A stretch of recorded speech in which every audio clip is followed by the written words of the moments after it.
My name's Vince. I'm a final year drawing student at Camberwell College of Arts.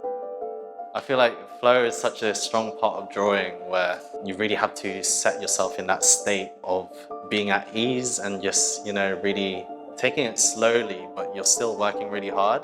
I've stuck with that phrase of slow and steady. So I've applied that to all aspects of my practice. And I guess I use the fundamentals of that into video. Video is always my go-to material, but coding takes it to the next level. My year at the Creative Computing Institute, elevated those video skills because I really wanted to create more interactive experiences or CGI, and also AR, VR. I want to, stay on top of those things. CCI unlocked a whole new world for me basically and really elevated my practice, and drawing was that solid foundation. My final major project is a video piece showcasing free influencers. A lot of my inspiration came from TikTok, and I think it's the strongest algorithm right now. I see myself as a digital native. A lot of the stuff I've learned, all my experiences have been online. I was just interested in all the stuff that's been passed on through those platforms. I wanted to explore how people learn everything through TikTok nowadays and how it brought the whole world together, in a sense. But then there's also a sort of darker undertone of surveillance capitalism.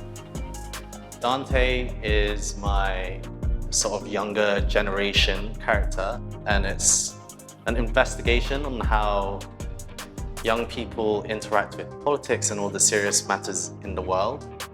Obviously, because TikTok's such a non-serious platform, there's an interesting sort of parallel there. Jocko is how masculinity is sort of marketed towards a lot of young men such as myself. A lot of those inspirations are stuff that I've personally seen, and I've just added a touch of irony and exaggeration to see how ludicrous some of the claims are. And finally, Hugo is inspired by Wolf of Wall Street. So it's all of the cryptos, a lot of the really business, very productive people on TikTok. On TikTok, they took the videos as face value, very quick.